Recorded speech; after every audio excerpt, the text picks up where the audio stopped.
Good morning, Internet, and welcome back to the workshop. Okay, yeah, right, where do I start? Well, a few things have happened. I've been busy in the background. I tell you what, let's just show you where we're at, what we're up to, and what's happened.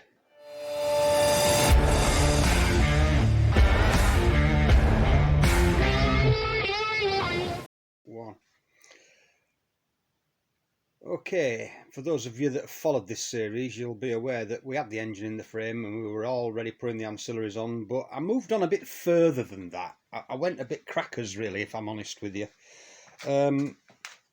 Yeah, I pressed the starter button and, well, disaster struck. It always does, I suppose. For those that are ill prepared, we had it all set up. We've got the oil pressure gauge, and yeah, good oil pressure. We've got the clocks on. Yeah, great. Everything seems to be super duper. I even put the carb balancers on. But yeah, unfortunately, we were let down by the carburettors. Okay, let me show you what I mean. We've got the carb in bits. It wouldn't run at all. It was awful. It was garbage. It was coughing and farting. So basically what I did was decided that, well, let's just go for it. Oh my word. Right, okay. So where we are at today is we've got to get these carbies looking like a set of carbies, not a load of bits.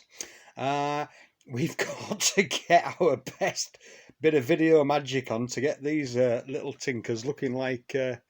well, looking like they could fit on bike and we could get it running. If these go together and we get it, well, get it all together in one piece on the bike, I've got a good feeling about this, but I could be wrong. Anyway, let's just go through it all. We had block pilot jets, we had block main jets, we had corrosion in everything, we had silt, muck, rubbish. The sonic cleaner's been on overtime. And as you can see, I don't think they've come up bad, if I'm honest. I think it was more a case of a little bit of lacking in maintenance previously, a little bit of, you know, can't be bothered. But yeah, we've got it all sparkly and clean. We've got all the bits stripped. We've got everything we need, really. So I think without further ado, what we'll do is we'll pop them all back together. We'll get them on the bike. I'll set the camera up and... we'll press the magic button and see what happens. Okay, in a bit. Okay folks, as you can see, I've rebuilt two carburettors already. I did try filming this on another camera, but it was garbage, so I've gone back to the camera I used originally. Okay, so let's give you a rundown. We've got bags of bits. Here we go.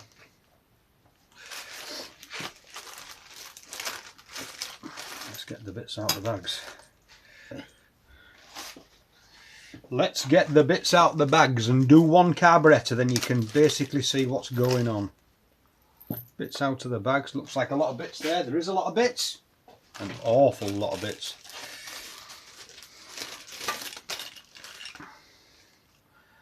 An awful lot of bits. For all you people out there, all you folks out there that are scared of a few nuts and bolts, here we go. Right. First things first. First things very first. Right. Bottom at carburettor. Bottom at carburettor we have main jet and emulsion tube. I'll just give you a quick rundown of main jet and emulsion tube. That's the main jet. Focus. There you go. That's the main jet. It's got a hole up the middle of it.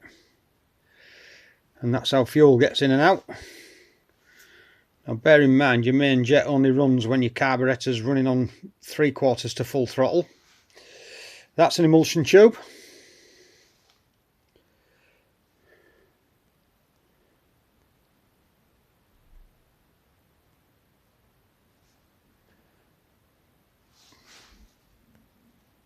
There we go. Lots and lots and lots of little holes in that. As you can see, lots and lots of little holes that can get blocked up. Okay, again, that doesn't really come into play until higher revs, higher RPM and larger throttle openings. Right, so let's put them in first. Focus, please, thank you. That goes in there.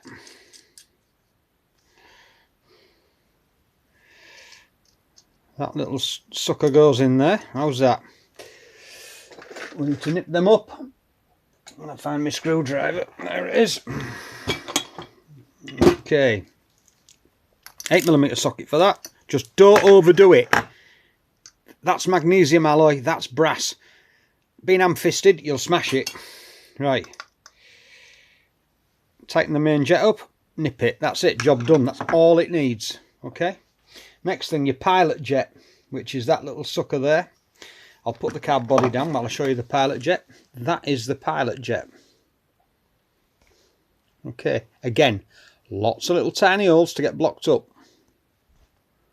Okay. That goes in there. Again, don't be ham-fisted. You don't need to swing on it. You don't need to be a muscle man, just nip it up. That's it. Job done. So that's them fitted.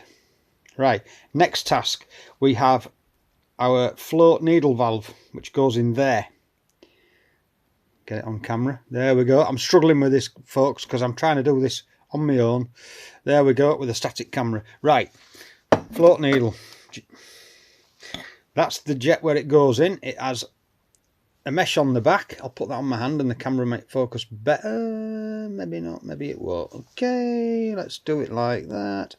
Oh, I bet everybody has these fun and games doing videos. Okay, that rubber O-ring, you're pushing it into a dry magnesium body. Magnesium alloy. So I'm literally moistening it with a little tiny little bit of Vaseline. That's all it takes. You don't have to stick loads on. It's just to allow the O-ring enough lubrication. Can we say lubrication? I think we can. Make it moist, missus, so that that'll just slide in there without chaffing, riding the O-ring or doing any damage. Right, next thing, a screw. There's a screw to hold that in place. There it is. Right, let's get that screw and let's nip it up. That holds the valve in place. If you're in any doubt about these O-rings or parts when you put these carbs back together, don't be frightened to put new O-rings in. But I must warn you, Kawasaki bits are really dear. For instance, something like that, you can't buy the O-rings for it. You've got to buy the full plastic thing with the O-rings on it, and it's about 18 quid. It's ridiculous. So bear in mind, when you're doing carbs, it costs a lot of money. Right, next thing. We need a valve. Right, let's just put that down again just for a minute so that you can just see what I'm up to. Right, we've got the float, the dreaded float. Okay. That is a float needle. That goes on there. It does, honest. There we go. It hooks on that little metal tang there. You can see that. Focus, focus, focus. There we go. There it is on the underside. Now that goes into that jet you've just put into the bottom of the carburetor. Focus, focus, focus. Into there like so. That's it. That's the float fitted. Now we need to put a pin in. That is the pin that allows the float to move. Like so. Now that has a retaining screw in there to stop that pin dropping out. A lot of carburetors, when you take tops off, they don't have things like these retaining pins. What they do is they use tangs on the inside of the float bowl to hold that pin in place. So if your carburetor hasn't got one of these on it, don't panic. All right, they're all different. They might all be McCune carburetors or Cayenne carburetors. Okay, there we go. Is it Cayenne? How do you pronounce it? I don't know. Anyway, there we go, guys. Right, ladies and gents, that's it. CVK. Right, they're all different. So, you know, don't be surprised if your carburetor, you take the bottom off it and it's totally different to this, but that's just the way they are. Okay, there's one last jet to go in, and that goes in that hole there. I'll give you a little, I'll put that down a minute. Right, okay. That's for slow running and starting. It has that. Now, you ready for this? This is a killer, this. Look at the tiny little bits, look. Tiny little bits, yeah? Right. If that O-ring there is damaged, do not put this valve back in without that O-ring, because what happens is it draws air past the valve. That O-ring is to make this airtight. It's not to stop petrol coming out, it's to stop air getting in. Because what happens is, that's your slow running jet. When you set these carburetors up, that little needle on the end of there goes into a little hole. And that little hole where that goes, right, is what gives you your mixture when it's at idle. So if that O-ring there is damaged, buggered, whatever, if that O-ring's no good, air will get in and it'll make slow running incredibly lumpy. Alright, so that goes on there. Like so. That goes on there. Hey, I'm doing this one-handed, look at that. Like so, and that goes on there. In that order. Just run that by you again. In that order. Okay, focus, focus, focus. There we go, focus, focus. So you have spring, O-ring in last, yeah? Right, again, you're putting a dry rubber O-ring into a jet. So, literally, you're not putting hardly anything on it. Just moisten it up. Bit of Vaseline, just tiny little bit will just help it all go together nicely. Don't forget, you're dealing with petroleum jelly. So when petrol goes through all these jets, that'll just disintegrate. It'll just disappear, will that? Right.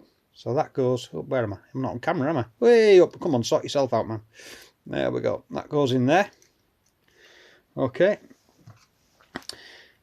Now this has a setting, this screw. I'll turn it right way up now, I'll put it in, now I can't lose anything. That screw has a setting. It'll be in the manufacturer's handbook, whatever the setting is for whatever carburettor it is. A lot of them, when they manufacture these carburettors, they seal that up, they put a metal seal on it so you can't get to this to adjust it because it alters the idle mixture. Right? So what you do is you turn it down as far as it'll go. Don't tighten it, just turn it till it stops, and then the book will give you a setting for backing that screw off. I'll come to that later, I'll set it up later. But that is the last jet. Right. So now our next thing is to put the bottom on. Oh, there misses. Right, bottom. There's your float bowl. Stick the float bowl on. 4 screws. Job done.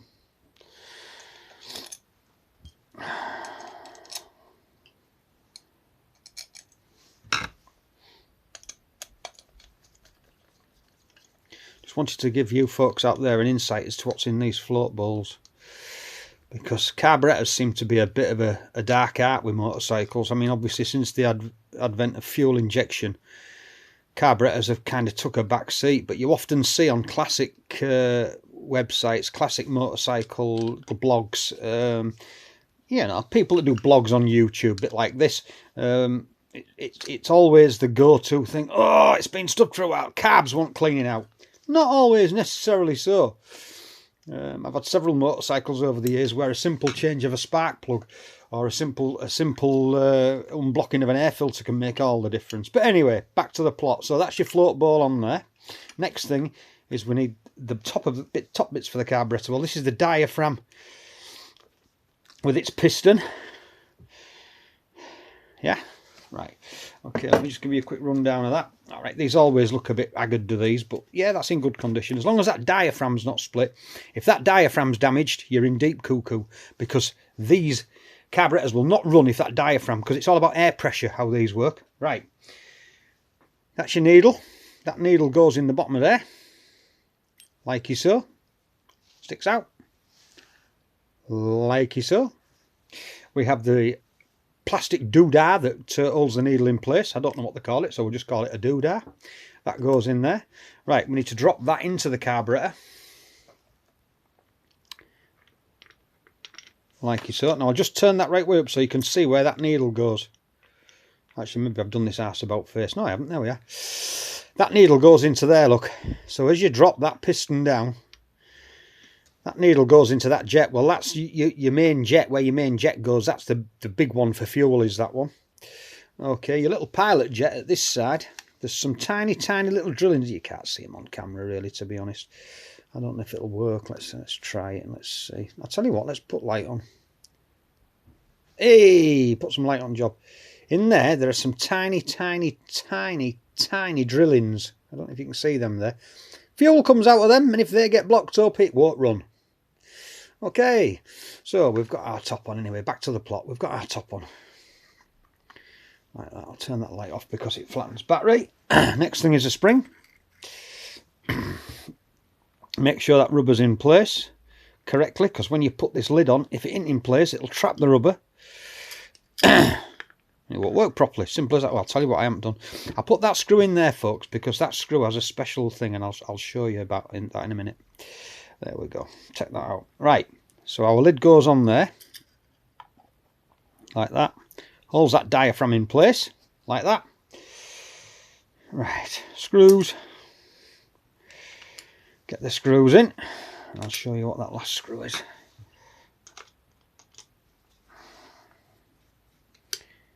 So nip that lid up. I'm not going to do any of this on fast forward. I know for some of you it's boring. If you don't like it, don't watch it. That's fine. I've no problem with that. But there may be some people out there that will get some use out of this. Again, you've got to be careful with these lids, right? The plastic, yeah? Everything's bloody plastic these days. But these lids, you over tighten them, breaks the plastic, don't work properly. Right. This one, you've got a collar. You've got, I'll bring it in focus. Come on, man. Come on, man. Bring it in focus. There we go. And we've got that little puppy goes on there. Now that is for, hang on, I can't do this with one hand. That is for the choke cable. So that goes on there like that. I do hope all this comes out on film, because it's not something I want to have to take to bits and redo. I'll tell you what I'll do. I'm just going to pull that square. Sorry, I know I'm off film. Just give me a minute. Just pull that square. And nip that screw up. There we go. Because that's where your choke cable goes. We'll nip these up. Again, don't overdo it. You don't need to. It's not necessary. Right. One last thing I've just seen that I haven't put in. Fuel will leak out of there. So what we need to do is, this is the drain screw for the float bowl. So I'll pop that in there like so. Otherwise we'll have a right weep of fuel. Pop that in there like that. And again, you don't need to swing on it, just nip it up, that's it. If it leaks when you nip it up, you've got a problem. You don't need to give stuff half Nelson. So I hope that's given you a bit of a rundown there. You see, I've forgotten that one on there. Look, I forgot to put that one in that float bowl. Look, do you know? I'll be getting sack hopefully. Right, here we go. Where's me Allen key gone? There it is, look. I'll be getting sack hopefully. Somebody will go, oh, I can't do his job, sack him. Hey, respite for me. Right, there you go. Right, that's it, folks. I do hope that's been of some use to you. I'm going to put the last carburettor together. Obviously, I'm not going to go through all that again because it's too boring for you. And what we'll do then when we've done that is we'll put them all together as a unit, putting all the springs in. Right, we're back again. As you can see, we've got them sorted. We've got the choke bar all operational. We've got the main throttle valve. There was lots of little springs in there and bits and pieces. That's your main idle adjustment screw that alters the throttle stop for all the carburetors. We've got, I'll turn them around for you. We've got our breather pipes there and there. We've got our main intake for fuel there. Sorry, keep it in focus, come on man. Main intake for fuel there, which goes there, goes across to each of you. You remember the floats with the needles and the valves on inside? Each one of our pistons. Nice and smooth. Springs back to its return position. And that is about that. Excuse me. So, what we're going to do is, I'm going to pop these on the bike and get all excited. Right then, ladies and gentlemen, I shall see you in a little while. You